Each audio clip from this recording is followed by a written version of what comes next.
Hey everyone, welcome back to Fighting Matters. I'm Steve Kwan from BJJ Mental Models, joined by my buddies Mike Mahaffey from Old Bastard BJJ. How's it going, Mike? Awesome, Steve. How are you? Not bad. Nice Metallica shirt. You were just at a concert with them, weren't you? Yes, they're amazing. They're the best, still the best metal show out there. I think you're probably right about that. Jesse, my friend from Rough Hands BJJ, how's it going? I'm still mad at Metallica about the whole Napster thing, quite frankly. That's how you know that we are old fucks, right? A lot of people are going to be listening to this and thinking, like, Napster? What the fuck is a Napster? Yeah. You just dated all of us, Jesse. Thanks, man. No worries. Thanks for having me. Throw out some Seinfeld or Cheers references while you're here on the show with us. So let's just take this back in time. But of course, we have a long-awaited guest, someone who's been on my main podcast, BJJ Mental Models, several times. Great friend of the community and everyone on the line here. We got DFM, David Figueroa-Martinez. How's it going, David? Pretty good. I really can't complain right now. Things are fun. I am glad to have you here. And, you know, I feel like I've done the audience a disservice, of course, because today, as of the recording, is Saturday, June 14th, right? It's no King's Day. But we got a king right here. We got DFM. He's the only king that we'll tolerate. No, we do not. No, we do not. Stop it. But I appreciate it. You're welcome, sir. So why don't you give yourself a quick intro? I mean, of course, like I said, you've been on Mental Models many times. You've got a pretty big following on the internet, especially for some of the advocacy that you've done in terms of mental health in the Jiu-Jitsu community. And that's right up the line of what we want to talk about today. But best coming from you, why don't you give yourself a quick intro here? So my name is David Figueroa-Martinez. Been training for the last 14 years, black belt for the last 4. I train out of San Diego and teach out of Gracie La Mesa, Gracie Humaita La Mesa. I've been at several academies. I've been writing for quite a long time. I've been following the community, and there's just certain things that I naturally gravitate to, and this is one of those things. Amazing, sir. Well, I am glad to have you here. Like I said, you and I have had several conversations about mental health and some of the more tricky conversations that come up in the jiu-jitsu community, like how do I leave a toxic gym, right? I mean, I think everyone who's been training for some period of time is going to have dealt with that at some point. So I appreciate you being a kind of a beacon that can give people good suggestions and feedback when we talk about these things. And what we had wanted to discuss here today, of course, given the time of year that it is, correct me if I'm wrong, but you wanted to talk about men's mental health specifically. I would love to get into this topic, but maybe I will let you open this up here and give you the floor. So mental health, at least in the topic that I'm going to cover today, it's more in the line of like knowledge of emotions, how to process them, mental intelligence, not emotional intelligence, that type of thing.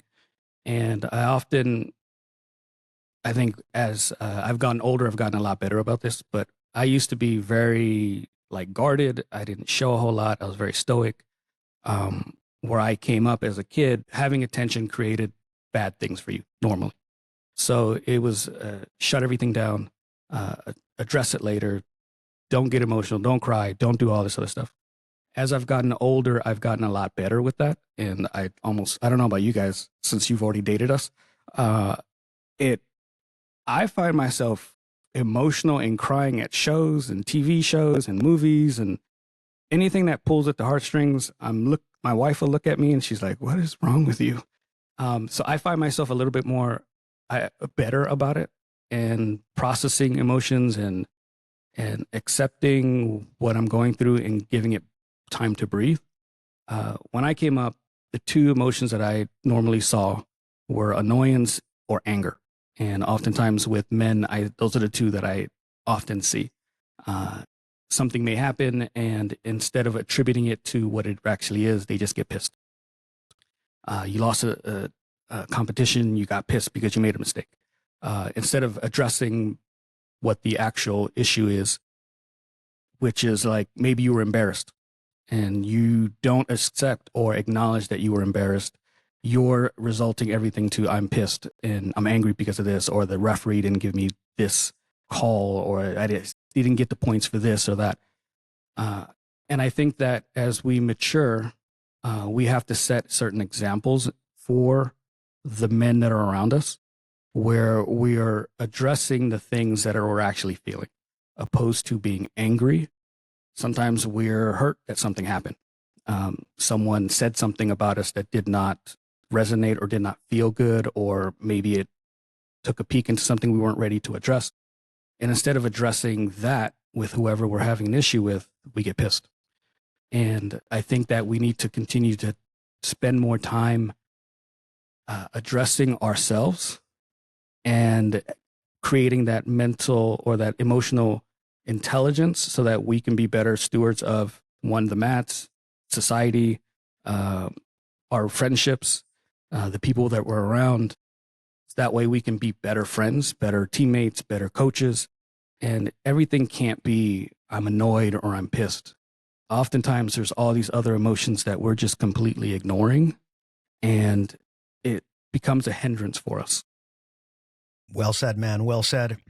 Bill Burr recently did a bit on this where he talked about how men are basically only allowed to express two different emotional states. There is, I'm fine, I don't want to talk about it. And then there is, I'm fucking mad. Yes. I'm gonna get upset about this. And I think you're absolutely correct. I mean, I can't speak for this up and coming generation, but as an 80s and 90s kid myself, I grew up in a time where really boys and men were not encouraged to discuss or talk about emotions at all. And it wasn't even that anyone came out and said, don't discuss this. It's not like it was shut down in that matter, but rather the cues from society made it pretty clear that the way, men were not expected to display any type of vulnerability. That was a kind of mask that I carried through a lot of my adult life, because again, that was just the way that society had trained me. And it wasn't until I was much older, in my 30s or so, that I started to realize what a disservice that approach was doing to me. So like you said, these days I'm much more emotional than I used to be. And the thing that really did it for me was becoming a father. Prior to that, I really never expressed emotion at all, to the point where I wondered sometimes, like, is there something wrong with me? I just don't seem to be registering things emotionally the way that people do. Then I had a daughter, and like the day after that, I've just been an emotional wreck ever since then. I remember after my kid was born, one night I got my folks to take her for the night, and I went with my wife to see Avengers Endgame, and I was literally bawling my eyes out through the second half of that movie. And I'm sitting there thinking, like, what is wrong with me? Like, this is a Spider-Man Captain America movie, and I'm getting more emotional about this than like anything else. So that really changed the way that I processed emotions. Was bringing a child into my family, that made the big difference for me. But Mike and Jesse, I mean, you guys come from a different part of the world than me. I'm up here in Vancouver. You guys probably came up in a different time, especially Mike, because who's like 800 years old. So Back in my day, Sonny. So I'd love to hear you guys chime in here. I mean, what has been kind of your experience with men's mental health in your life? So let me self-disclose that I watched the new live-action Lilo and Stitch movie a couple of weeks ago, and I got misty-eyed more than I care to admit. So I'm right there in the same boat with you guys. If a commercial takes a left turn I wasn't expecting, you might lose me for the night. No, but I mean, I guess I had a pretty similar experience. I would say that I did probably get more explicit cues about not being emotional, having men in my life, maybe even women, say things like, dry it up, I'll give you something to cry about. Yeah. All of that stuff. So that expression of emotion was really discouraged in a lot of settings. I remember the first time I came home, I was about 6 years old. I came home from a day camp, and I think it was my first real experience of being made fun of and being kind of bullied a little bit. And, I was just absolutely crushed. And, my dad's advice to me was, hey, you're bigger than all those kids. Just fucking hit them. And that was it. And from that point, from 6 years old through my teens, that is how I dealt with my adverse emotions, was through, I'm a little ashamed to admit it now, but I was a pretty violent, shitty kid, because I was never really given any of those tools to process that stuff. Yeah, Your dog agrees with you completely, man. Yeah, Although it sounds tell like me about it. your dog sounds like he might be having some anger issues he's got to work out on his own too. Well, I love I don't know if Jesse's anyone can hear that. I puppies. hear some growling coming from Jesse's truck. Mike, how about you, man? I mean, yeah, I would concur with Jesse. We are pretty much from the same generation.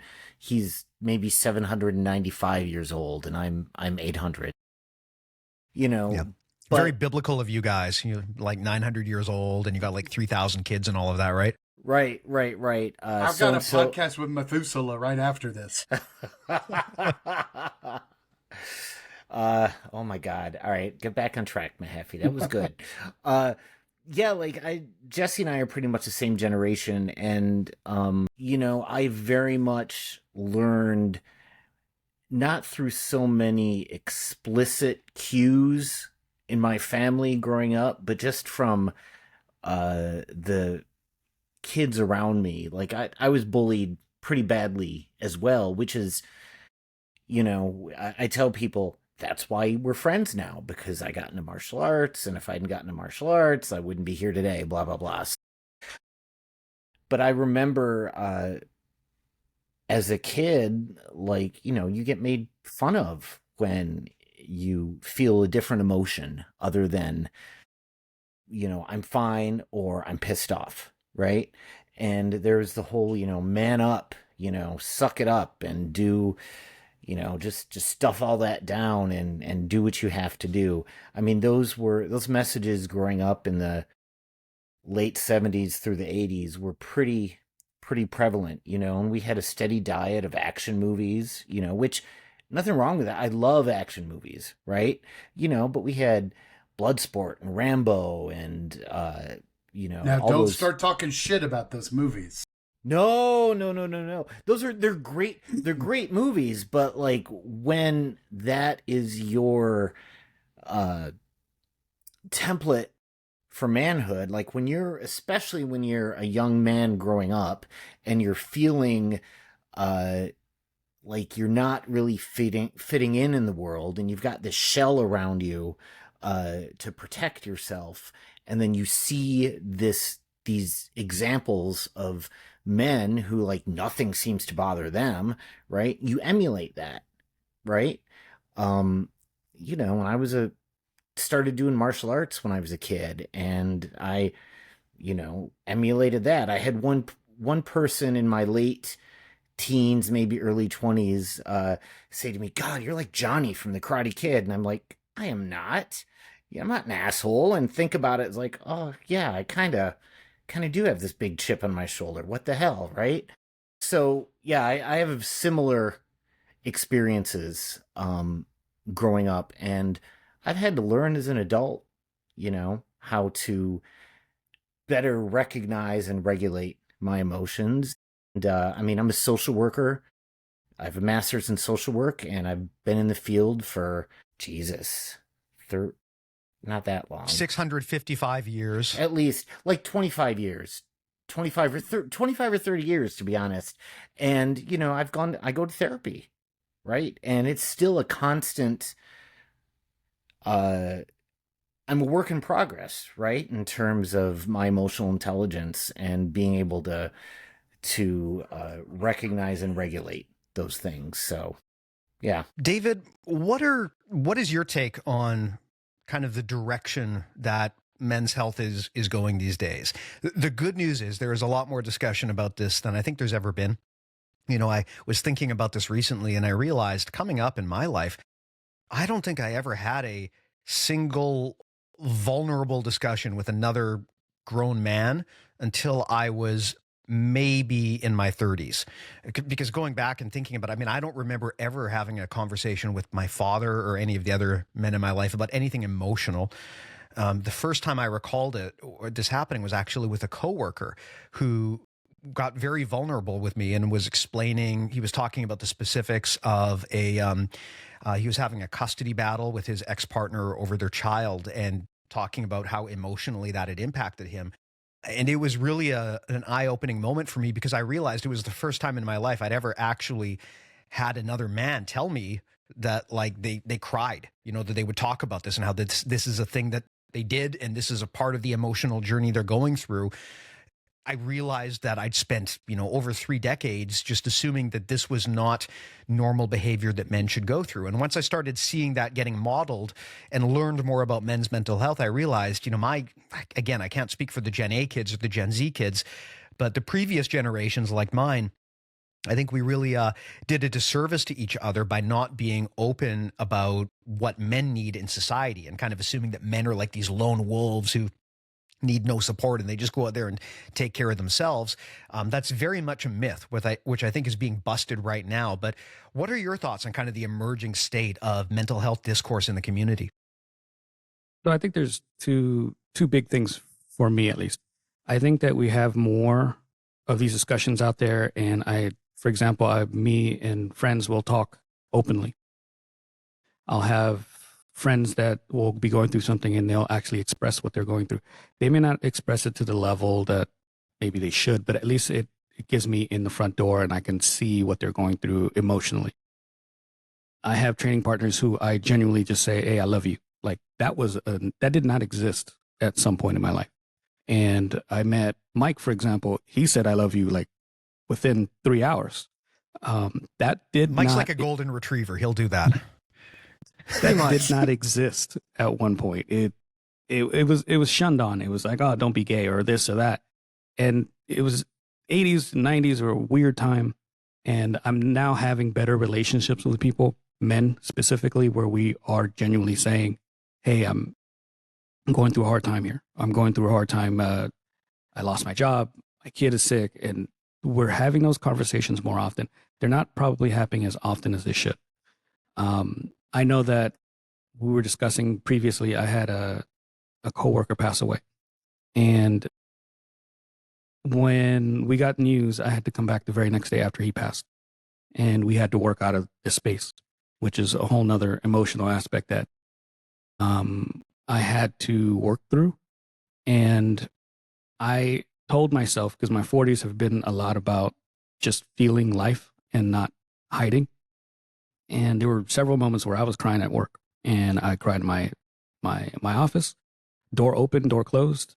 I had a coworker come by and they checked in on me because they knew me and Danny were pretty friendly, and we shared stories crying. So I've been a lot better, at least for me, about sharing that aspect and letting other people see that it's okay to have that. Even at work, where it's weird, sometimes they say, don't cry at work, don't get emotional at work, don't share your private feelings at work. I think that I've at least tried to model more of it, and I've found that it's a lot freer for me. I don't feel like I'm inside of a cage where I have to stomp everything down. There's moments where something will happen at the office and it'll trigger something and my eyes will get misty. And this is 6 weeks in. But it's just part of life and the healing process.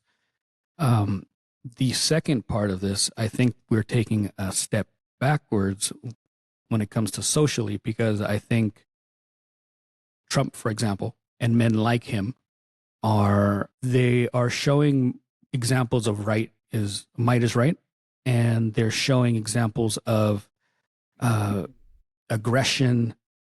They put people down. They don't care about people's emotions. They don't share a whole lot of empathy.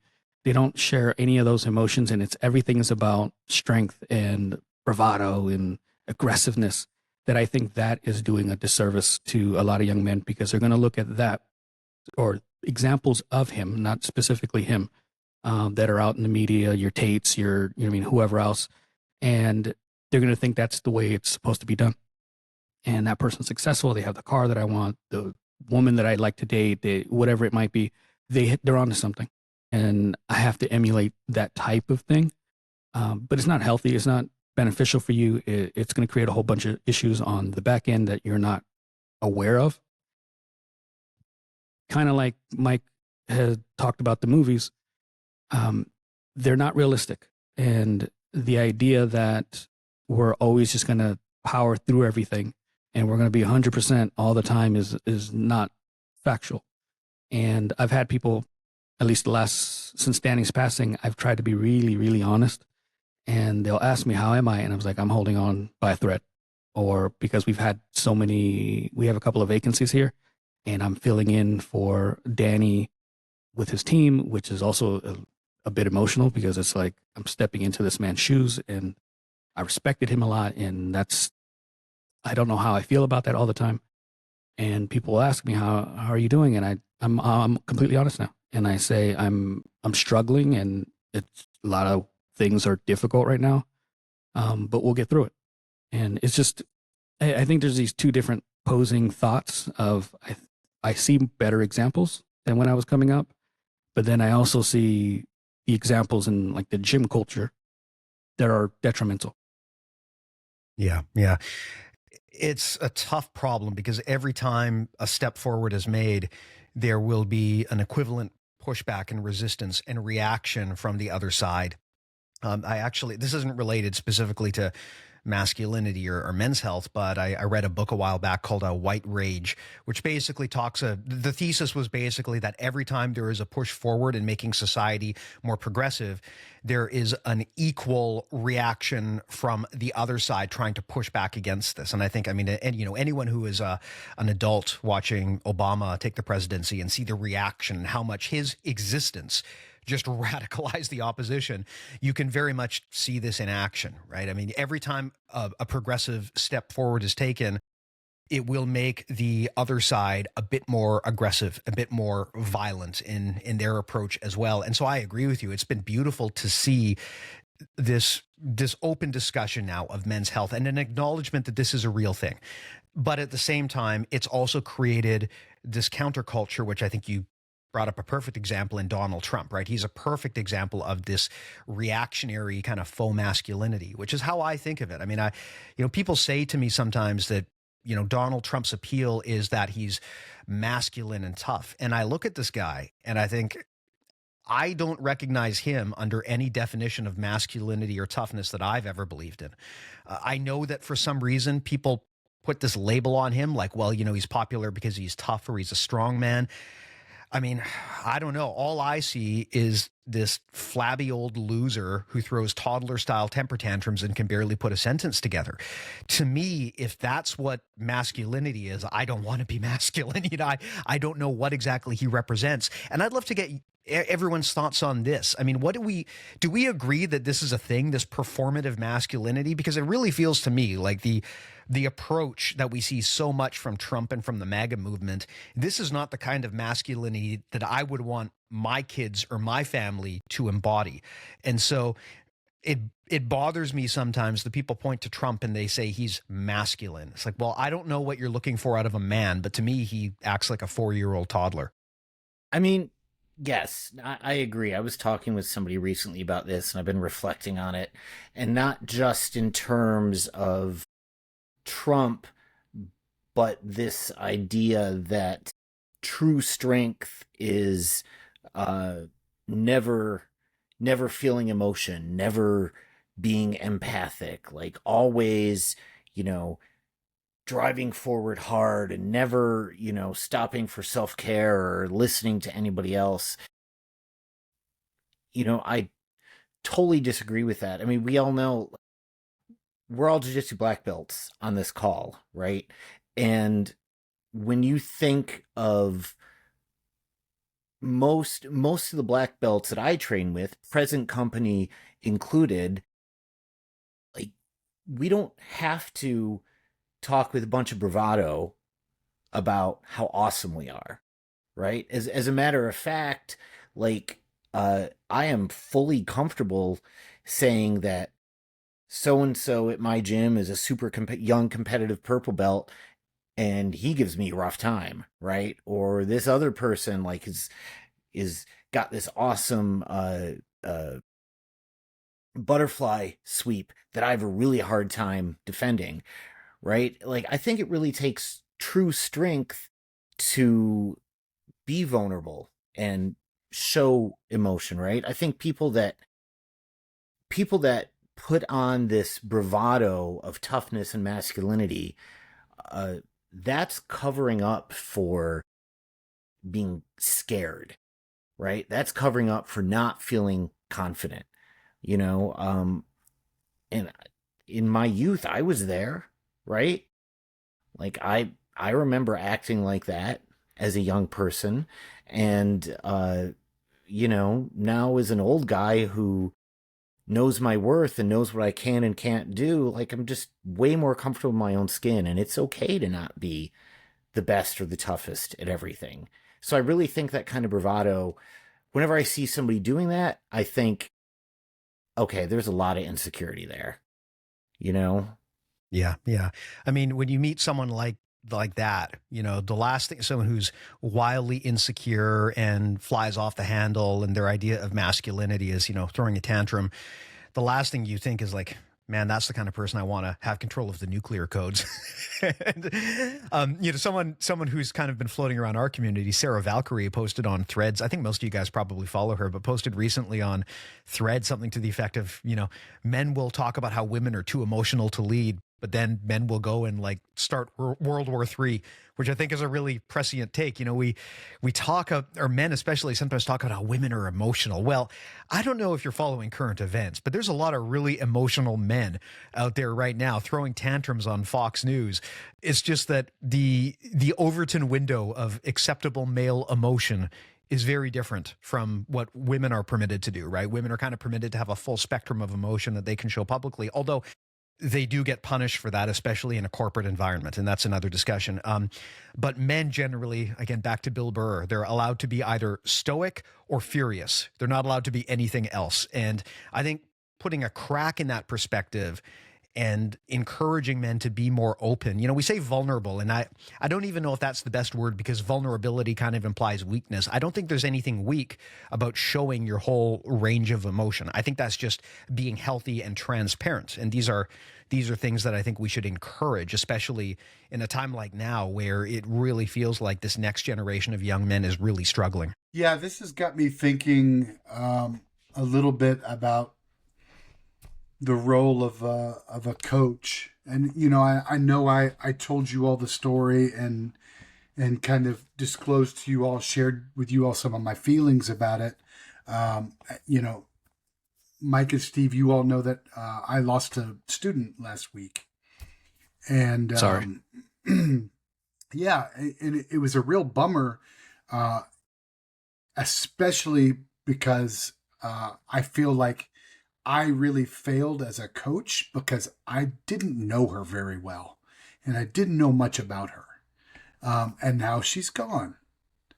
And, that really made me reflective about, the role and the impact we have on our students. And, and I even shared that, like, I feel like I screwed up a little bit. I even, when I was disclosing to people that she knew, I'm like, I didn't know her very well. And I feel awful about it.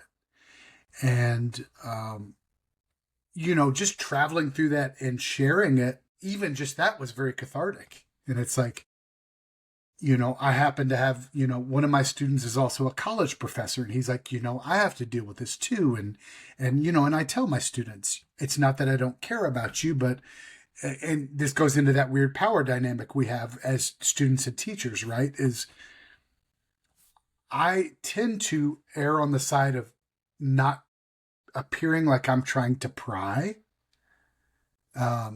Because, as a coach, if I ask some people like, hey, tell me about your day, tell me this, tell me that, just because of that weird power dynamic, they will feel like they need to disclose something, which isn't true. Like, I don't want anything from them that they're not happily willing to offer. But it's really interesting trying to ride that line. But man, I feel like I blew it. And so I was sitting here, as I was listening, I was thinking about that. And also, something that Mike said, which I think is laughable in a lot of ways is, as coaches, we're often seen, or maybe there's the expectation that we're in some way infallible and that we know all of jiu-jitsu and we know everything. And, and, I spend a lot of time debunking that on my mats of like, guys, I don't know it all. I'm going to lead you to this guy and this gal. And, there's lots of other experts out there on lots of other topics, that are going to be able to go way deeper with you than I can. It's interesting that expectation's there, that we do know everything, not only just about jiu-jitsu, but finance and law and fitness and nutrition and blah, blah, blah, blah, blah, blah, blah. And vaccines. Cryptocurrency. That's, number one, it's just a tremendous amount of pressure. And it's really sad, probably mostly because I see a lot of people that try to live up to that, which is crazy. It's impossible to do.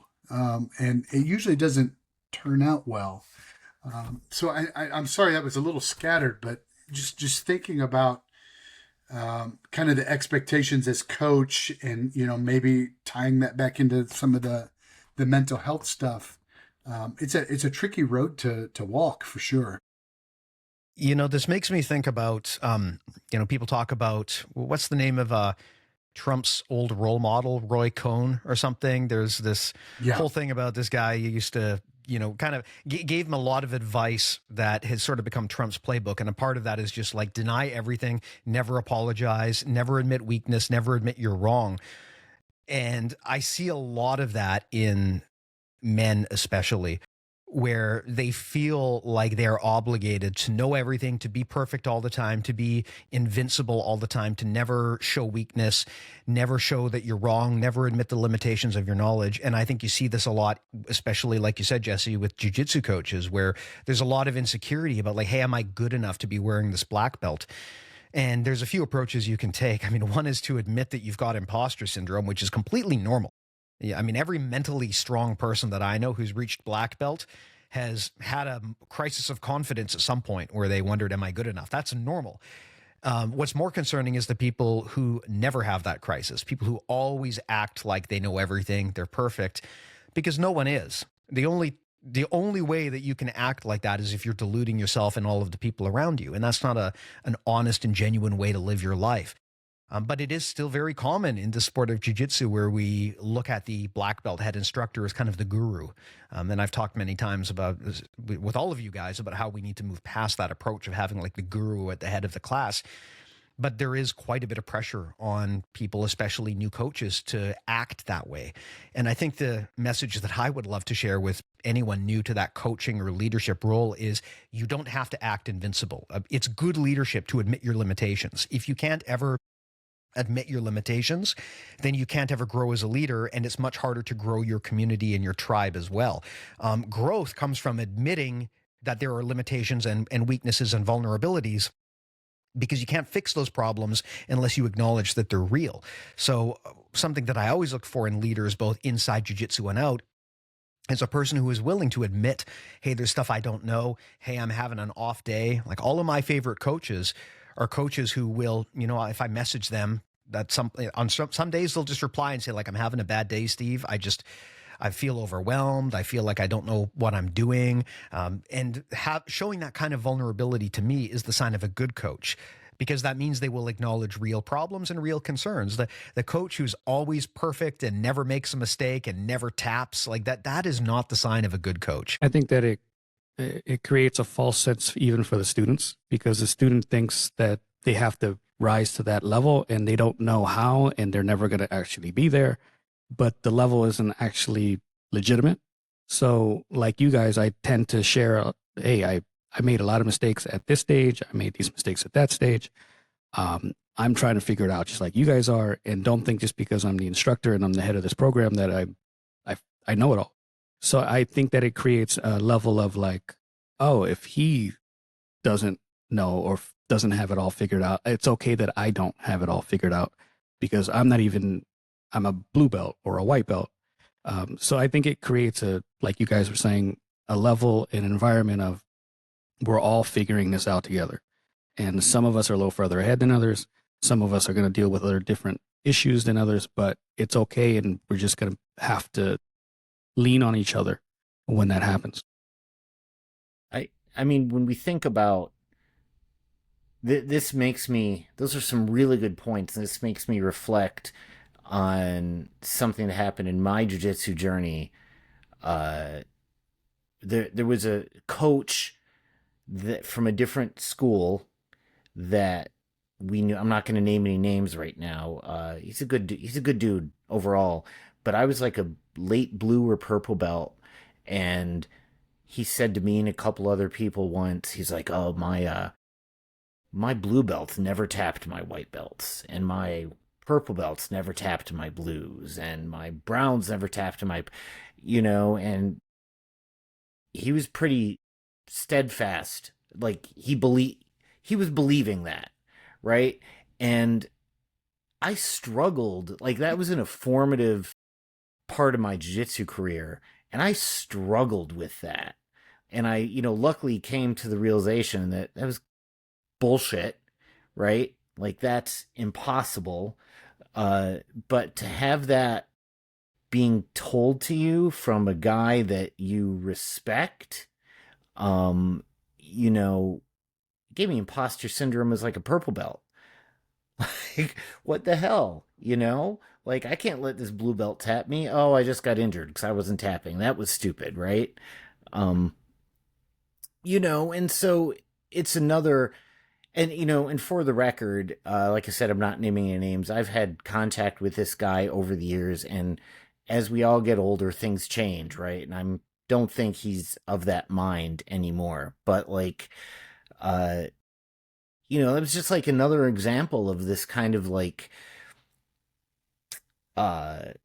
example of masculinity that I won't say that was toxic, but definitely not healthy.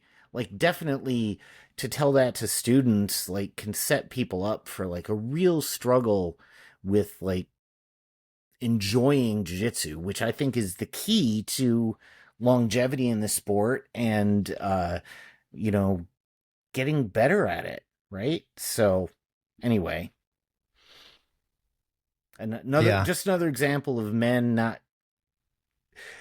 not or being told that vulnerability is bad, right? I used to train with this coach who was clearly very performative in trying to convince that, like, it really felt like his big objective was to impress the class. It wasn't even about teaching jiu-jitsu or building community. His number one objective was for everyone in the room to know how awesome he was. He would come in and brag about, like, he'd say things like, "You know why I'm such a good black belt? Because I know 20 ways to choke you by the collar with just one hand." And all of the white belts in the room would be like, "Oh, amazing." And this guy would always be trying to show these like ridiculous, overly flashy, low percentage techniques. It was about him, right? The class was about him and impressing people. And he would talk about how we're going to get you all in the podium. You're all warriors. We're going to toughen you up. Look, I got to say, if you want to look at the data, this guy's gym has some of the like most dog shit competition performance out of any of the gyms in the area. You don't build champions with that kind of approach. If you want to build a better athlete, you've got to show some vulnerability, because if you and your athletes can't admit where your weaknesses are, how can you possibly fix them? So I found that to be quite enlightening, because this guy's whole game was convincing the people in the room of his personal greatness, but he could never reproduce that and create great athletes underneath him. But bro, lion sharpens lion. Lion sharpens lion, man. Right. I have a question for our group here. As somebody who's been in a professional in the mental health field since the mid 90s, I've seen the stigma of mental health. From my perspective, I've seen it reduced, right?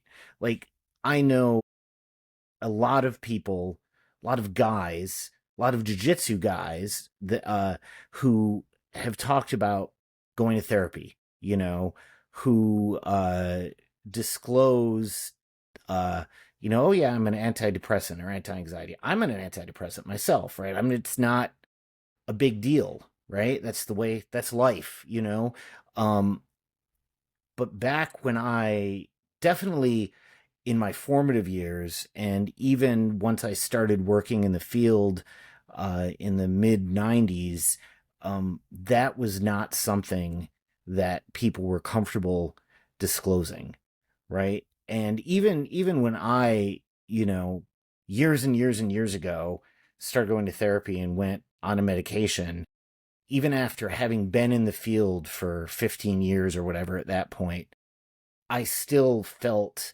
like, oh, I don't know if I'm going to let anybody know about this. I'm going to keep all that, to myself. Now I don't freaking care. Whatever. Maybe it's age. Maybe it's the world's more enlightened. But I feel like that stigma is reducing overall.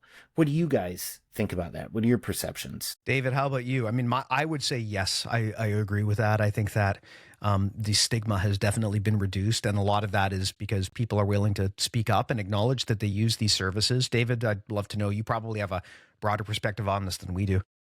I think it's definitely gotten a lot better. But even with that being said, if a president admitted that he was on it, would it be a deal breaker for a lot of people? Like certain positions, we want them to be perfect or better than what we are. So I don't know. I think that the common person is a lot better about it. And I got friends who are completely honest with me about their struggles and the things that they're going through. And when they're down, I can tell by a text message, or I could tell by the tone, and they'll open up and let me know what's going on. But socially, I don't know if we're quite to the point where we would allow our leaders to be that open. I don't quite see it. That's a fair point. I mean, I feel like people have gotten close. I feel like, up here, we had Justin Trudeau for a long time, and down in the States, of course, you had Obama. And I feel like both of them had moments where they were willing to kind of touch on that a bit, and they were willing to show some vulnerability. Yeah, I mean, it's one thing to have Hollywood actors talk about, going to therapy, and it's another thing when the president or the prime minister does it. And that is maybe one tier that we haven't cracked yet. That might be the next thing. I mean, those are the people that need it, though. I mean, think of all the Yes. think of all the Yes, pressure of definitely. that job, right? Yeah. Like, Well, so let me give credit where credit's due. I think W may have been the first world leader that I ever saw cry, or at least get, welled up on camera. And I think it was I'm pretty sure it was probably about 9/11. But I had never seen that expression of emotion. For all of his faults, I do think having someone of that stature in that position be that vulnerable to the world it was certainly a high point on the, on the path to doing better. Yeah. And I distinctly remember as well, Obama shed tears, at least during some of the school shooting incidences. I remember that quite clearly, probably more than that. Trudeau as well has gotten quite emotional and welled up over here. So it's becoming much more normal. I can't imagine. Trump cries on social media fucking daily. Yeah. He's doing just it. a different type of crying. He's doing it because it's all in caps. Yeah. Yeah. Oh yeah, screaming. That's how you can tell. Right. I'm sure he's doing it right now, because it looks like about 100 people showed up to his parade and about 10 million showed up to the protest. So I'm pretty sure he's crying right now, but Yeah. I mean, not the type of vulnerability we're looking for.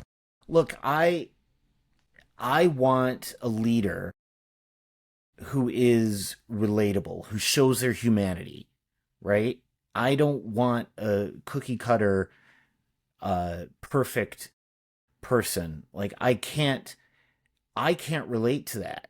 Whether it's a leader of the country, a leader of our state, the mayor of our city, the CEO of our company, the leader, the head coach of our jiu-jitsu gym. I mean, Matt gave Amy his black belt, or Matt gave Amy her black belt couple 3 months ago, and he could barely get through his speech, like giving his wife her black belt. Like he was getting all choked up, and he's one of my closest friends, and that was such a prideful moment for me. It's like, oh my God, he loves her and cares about this so much, right? So I want that kind of relatability, right? It's not weakness. I mean, we're human beings. We have all these ranges of emotion, right? Like, show me your humanity and then I can respect you, you know?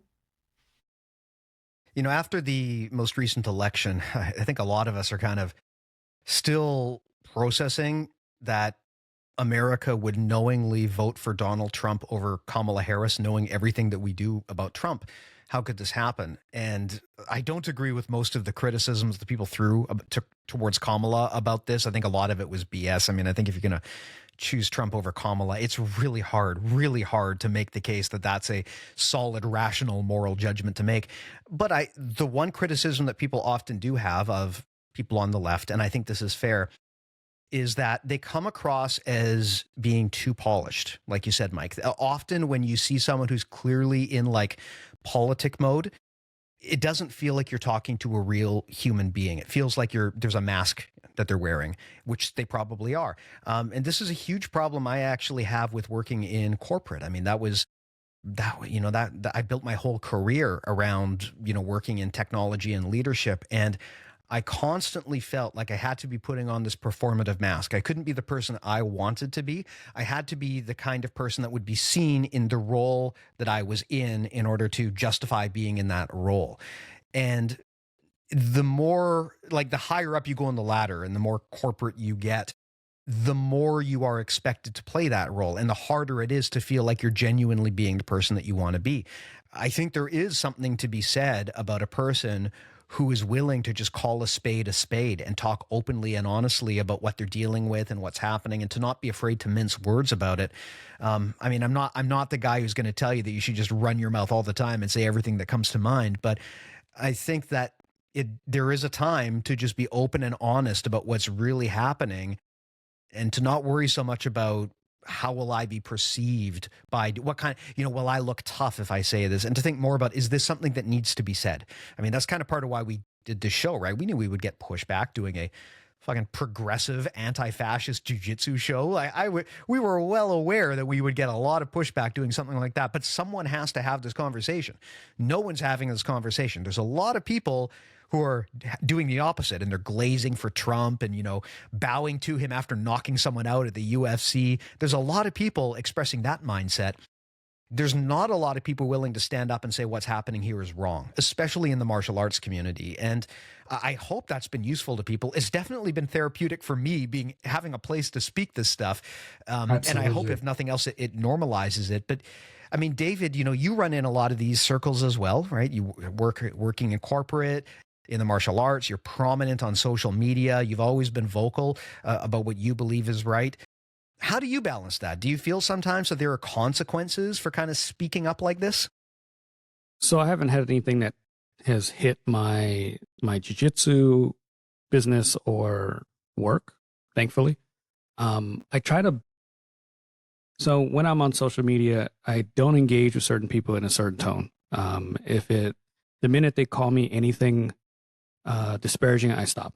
And like you have said, nuke the comment and have a good day. We're done. If we can't have a constructive conversation and it gets super angry and the tone changes, I'm completely done. And so in that sense, it hasn't really affected me in a deep sense. I think I keep a healthy distance, and I don't go into the depth of despair and the anger and the cesspool. I tend to stay away from Reddit, which is a whole nother place that it goes a little weird.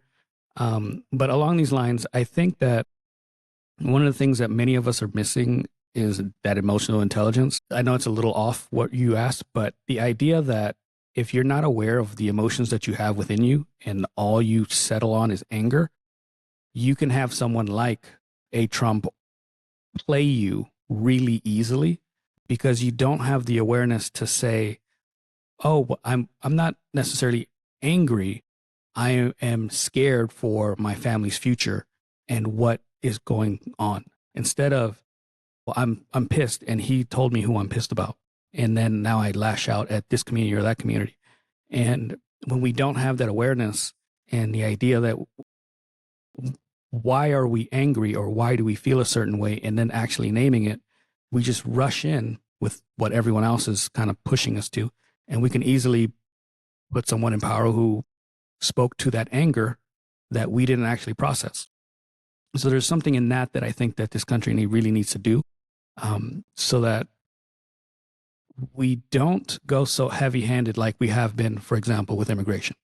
We look at immigration and these people and, oh, they're taking jobs. They're not, they're taking, and they're violent, opposed to what is actually going on here and why am I scared or why am I angry and what is the actual issue?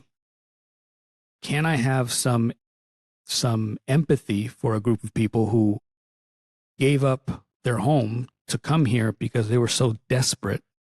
Can I see that humanity in them and see the desperation, or am I going to settle in just anger?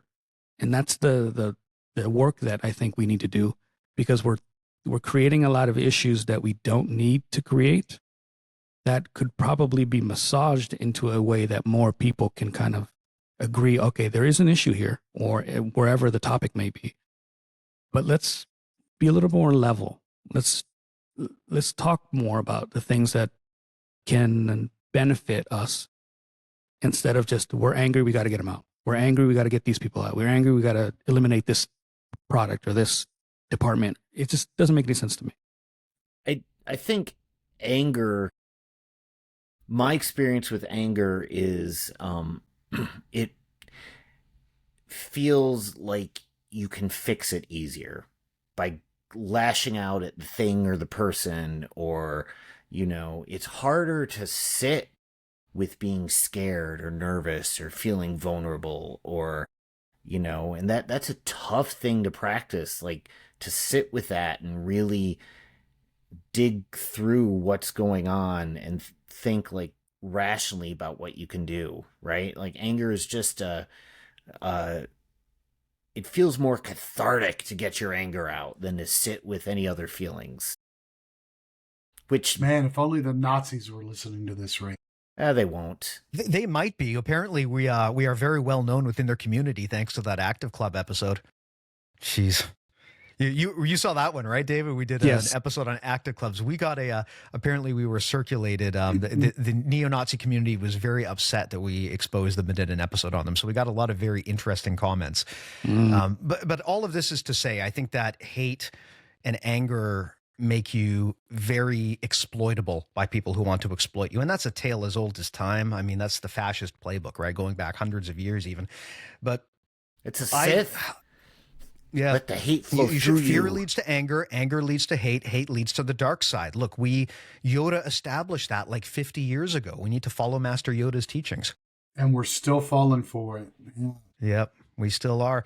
But that's, I would wonder, David, do you feel that this generation, whether it be Gen Z, Gen A, however you want to delineate, do you feel like they have a uniquely different set of problems that maybe our generation did?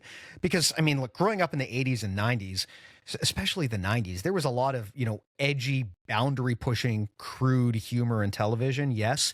And I think that we were, maybe kind of misled about what masculinity is, because as Mike talked about, back then, the idea was you would get the most jacked bodybuilder you could find and you could oil them up and put them in an action movie where they beat up 100 people with their bare hands. And like, that's not a great argument for masculinity, sure.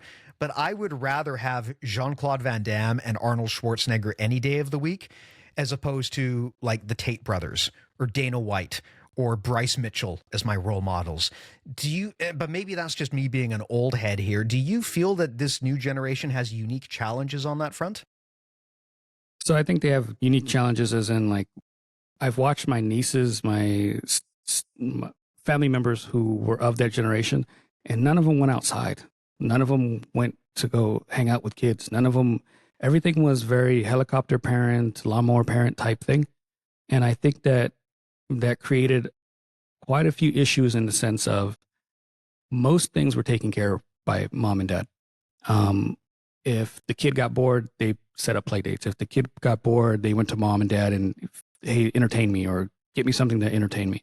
And I think that we were given such a gift in the fact that my parents were like, just go outside. And we ran into adventures.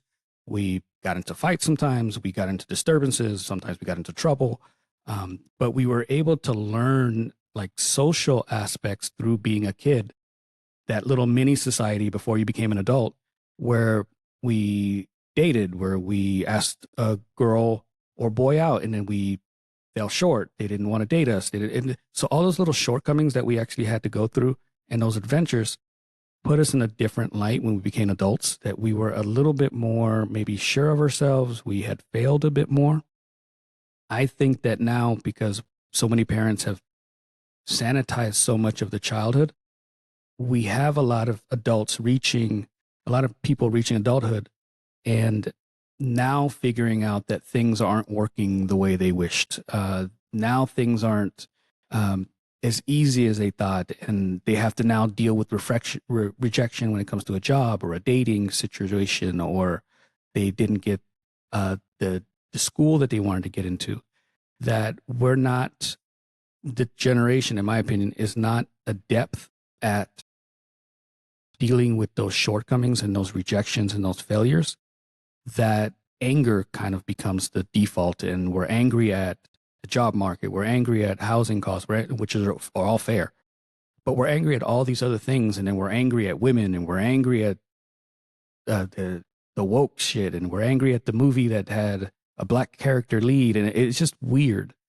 That I think that if we let kids be kids a little earlier, all those failures that they have to endure kind of mold them a little bit better. And then they're not so petulant in their early 20s and late teens. I hate to derail this, but I got to get this off my chest. I got to talk about this backlash towards black people in kids' movies. Like, I'm specifically talking about this Little Mermaid situation where everyone was so mad that the Little Mermaid was cast as a black person, and they thought this is just unacceptable. Okay, like, I just need to, how can you be upset? Like, how can you be mad that the Little Mermaid was cast as a black person? I guess because you don't think it was realistic or authentic, but you're okay with the fact that she's a fucking mermaid. Like, where is the line here? Like, you don't think it's realistic that she could be black. You don't think that's okay.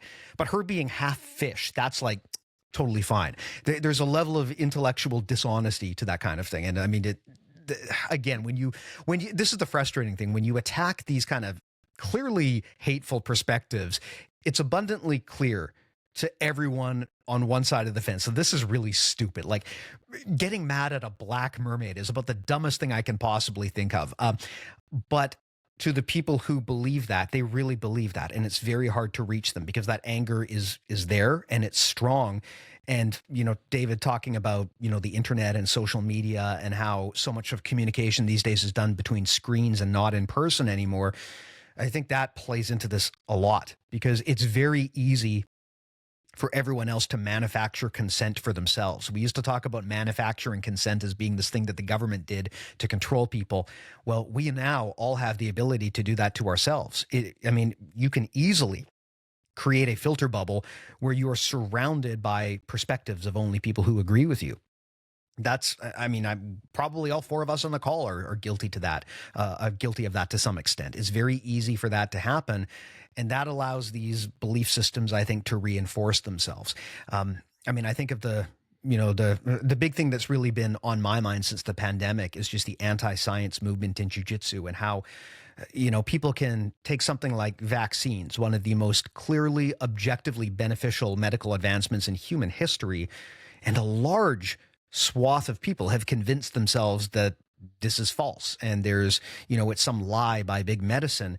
And it's been proven time and time again that the anti-vaxxers are wrong.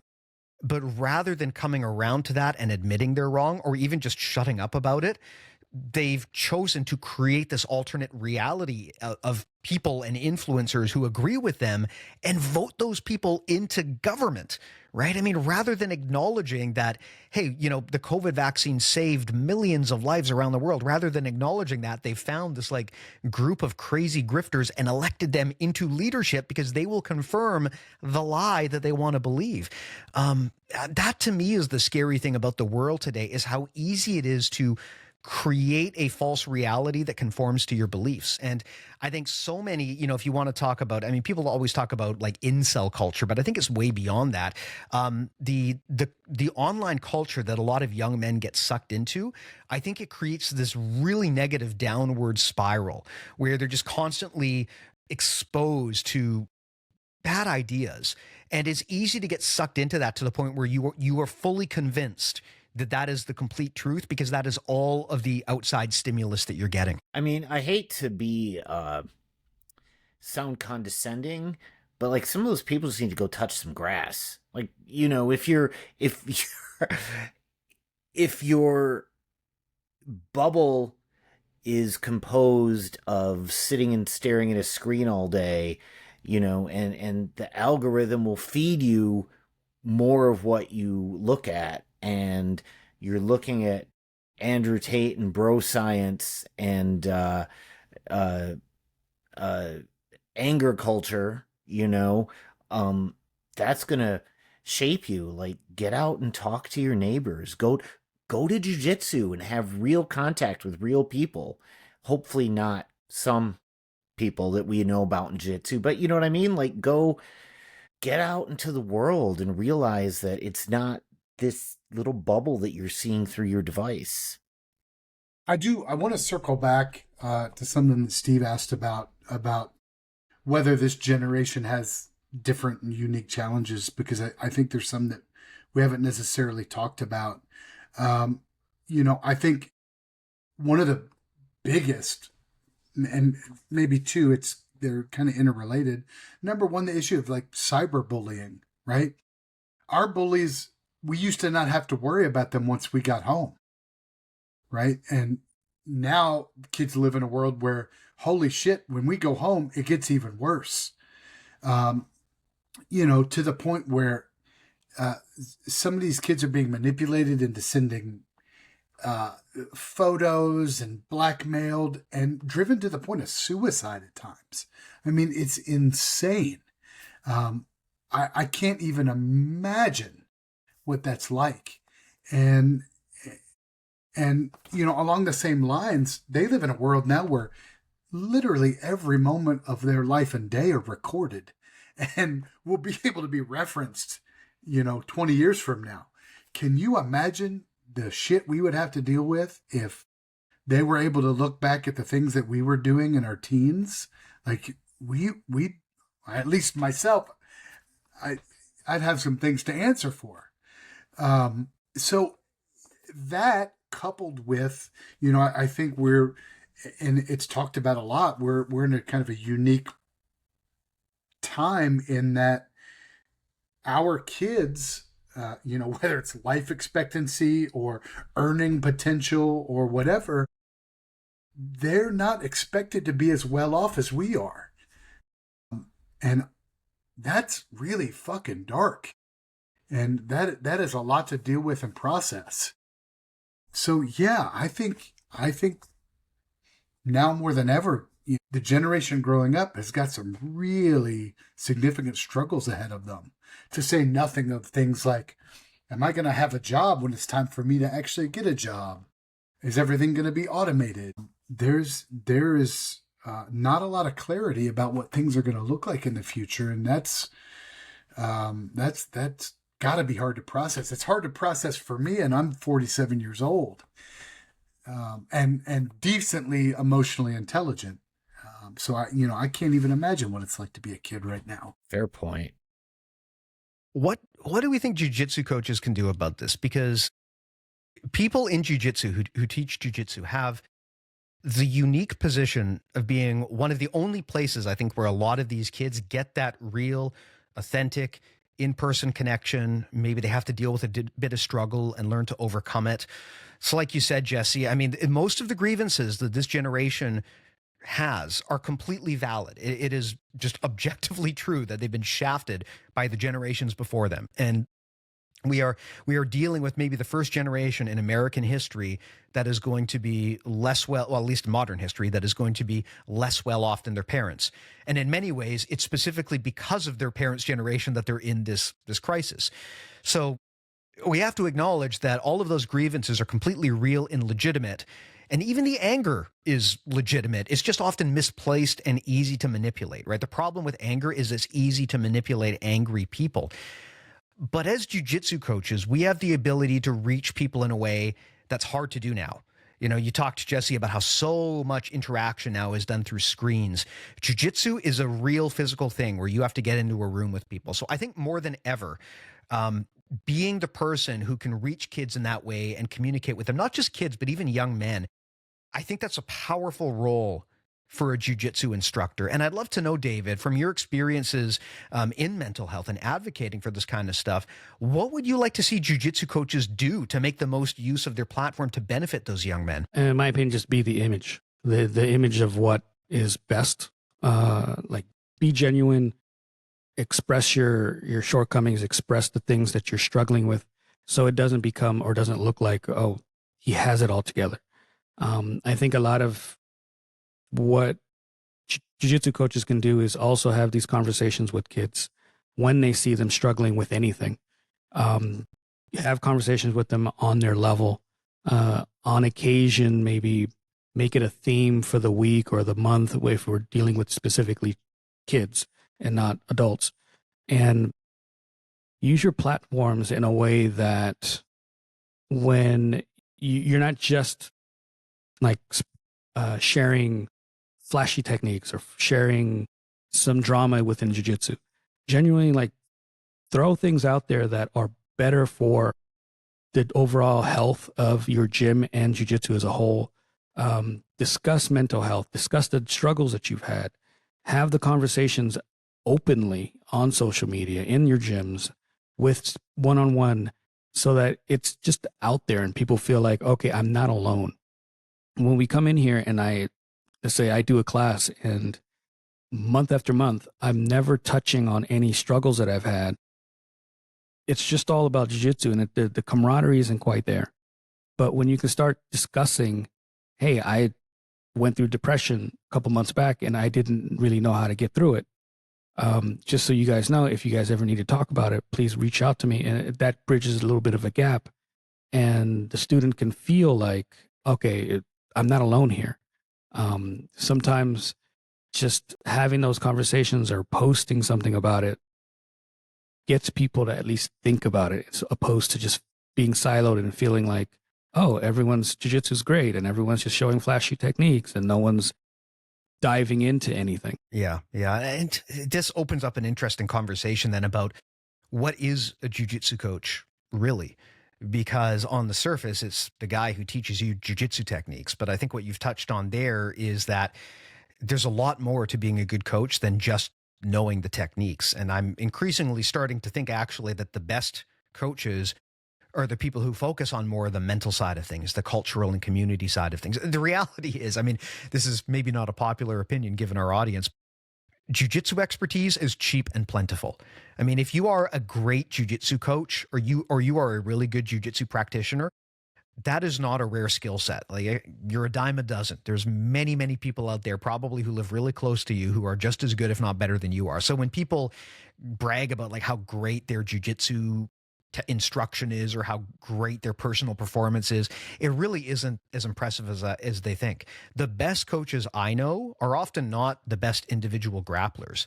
Maybe they're not even the best coaches from like a technical jiu-jitsu education standpoint, but where they really excel is their ability to uplift people. Like, they're able to get someone into the gym who's having a really shit day and have them leave the place feeling a bit more confident and a bit better about who they are.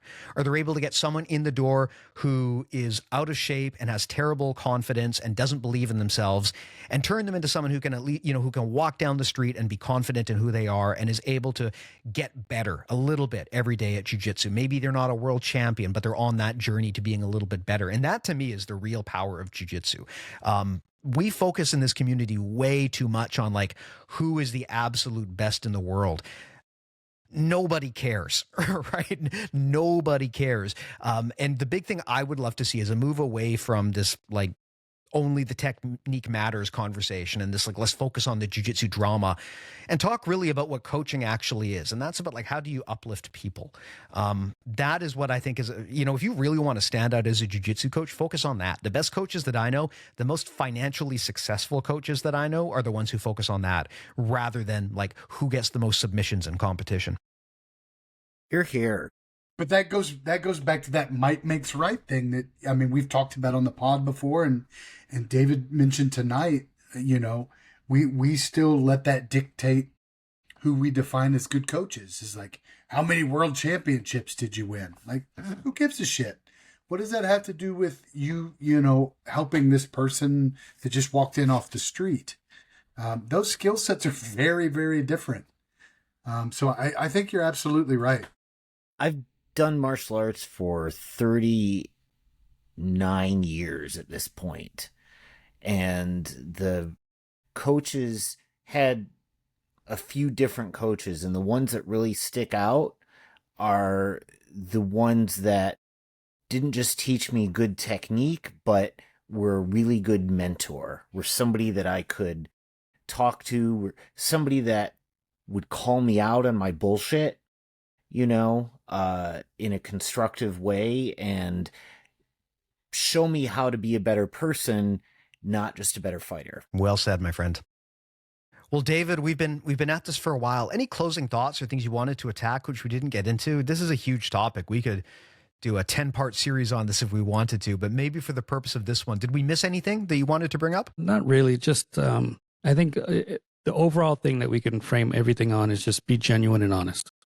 And your image is going to flourish when people feel that they can learn from someone who's genuine and honest, who can be led by someone who's genuine and honest. And you don't have to be perfect and you don't have to have all the answers, but like just that genuineness is going to go so much further, specifically between you and your students and within yourself. Like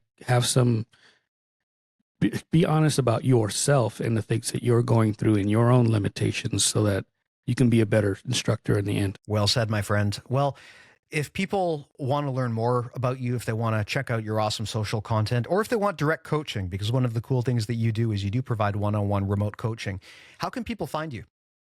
You can find me at dfm.2099 on Instagram and Threads. I am very active like some of you are. dfmcoaching.com if you want to reach out and work with me. I also write on Substack,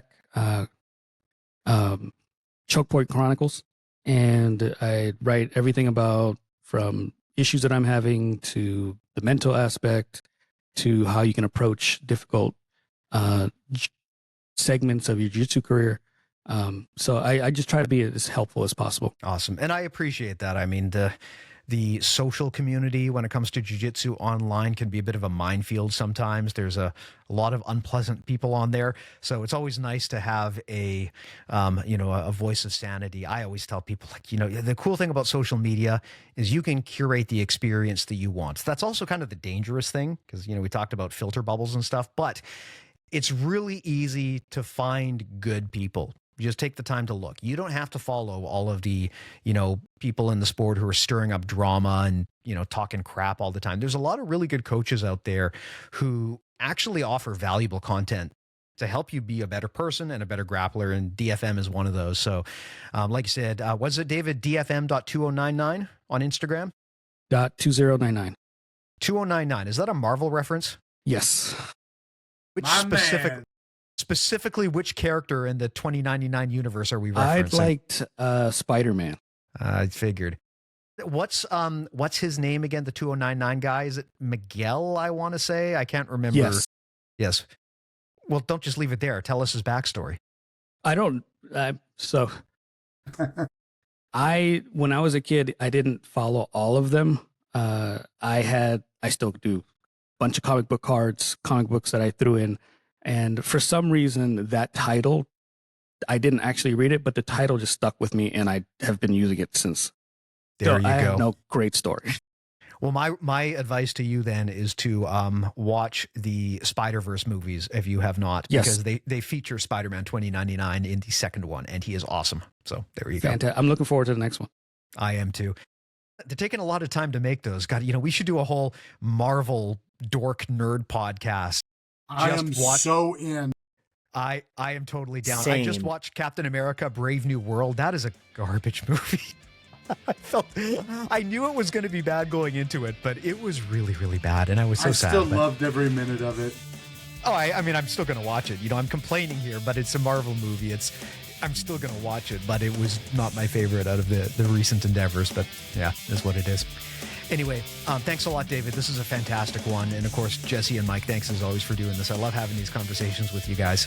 Thank you so much. Appreciate you guys very much. Thanks, everybody. Thanks all. Thanks to the listeners too. We'll talk to you in the next one. See you then.